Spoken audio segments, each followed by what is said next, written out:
Hello everyone, I'm Steve Andrews and I'm continuing my reels about what I'm calling war against nature which is going on.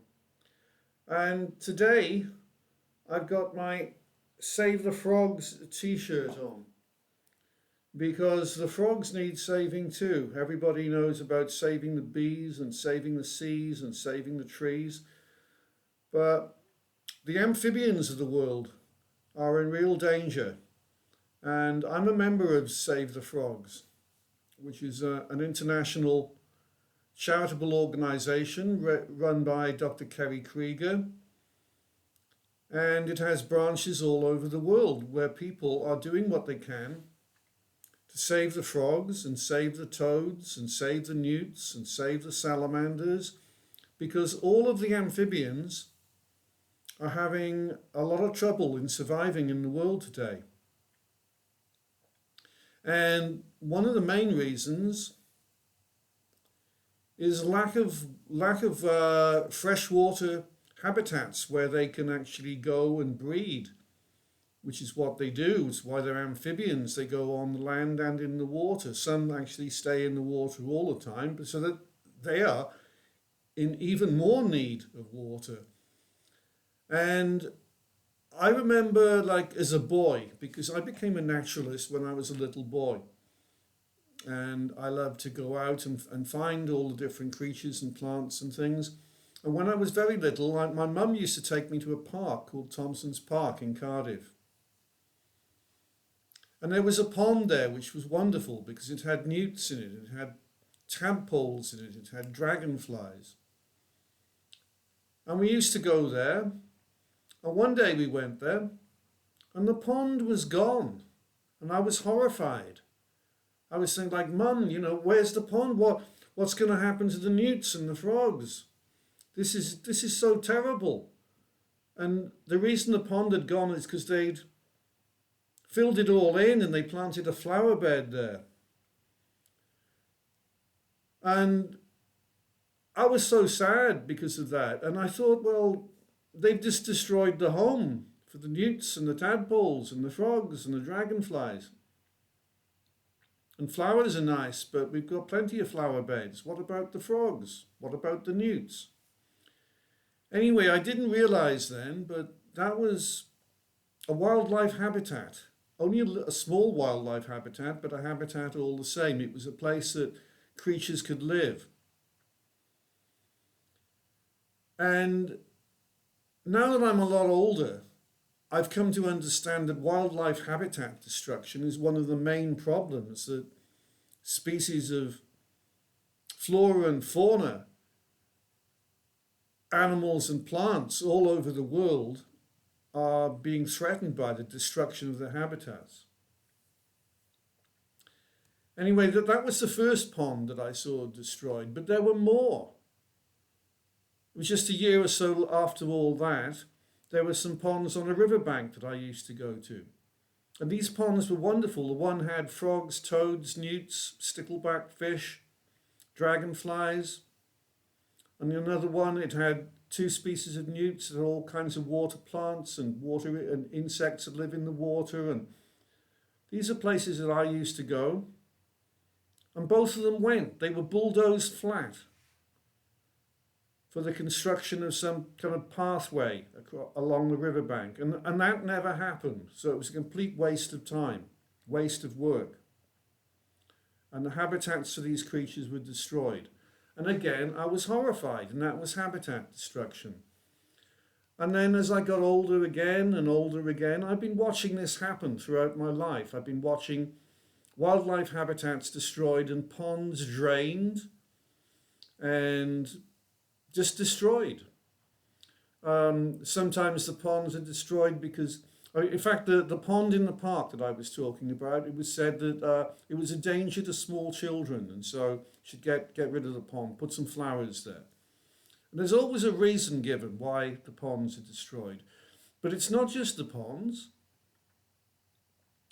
Another problem that the amphibians have is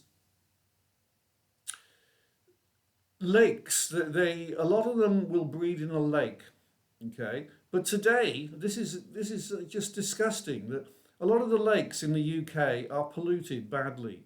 Lake Windermere, which is one of the biggest lakes, most well-known lakes in the UK, is badly polluted. And it didn't used to be like this. But let's say that the lake still exists, unlike a pond that's been drained.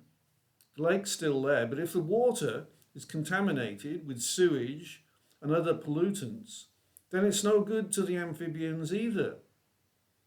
So they're running out of places to breed, they're running out of places to live. And it's just terrible.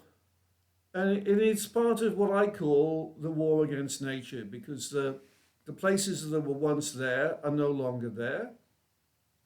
The places that are there, freshwater habitats, and rivers also comes into this because a lot of the rivers are badly polluted now. Rivers and ponds and lakes, they're either not there or they're polluted and they're no good to any amphibians that live in the area. And other things which are killing amphibians, pesticide use, and countless, well, I'm going to go millions, countless millions die on the roads as roadkill. Because what happens is every spring, a creature like a common toad, the common toad in the UK, and also it lives in Europe, it travels back to the ponds or lakes where it breeds, where it came from originally as a baby toad, where it left. And they go back. And if there's a road in the way, they cross the road. They don't understand roads and traffics. They just know they got to go to the water source where they're going to find others of their type, where they breed in the spring, completely normal. But they cannot do this because they get run over by traffic. And so today we have toad patrols. We have people out there trying to help the toads by moving them across the roads. And this is all very well and good. But there's still so many of them get run over. And that's another source of the destruction of the amphibians. And it's not just toads, there's also newts and salamanders and frogs, and these are amphibians that cross roads to get to water, but they get run down. So that's another way that the amphibians are being destroyed. So these are all some of the, terrible things which are happening to frogs, toads, newts and salamanders around the world, and why I'm wearing my Save the Frogs t-shirt. But there is something that people can do to help them. Apart from like toad patrols, which are moving the toads across the roads,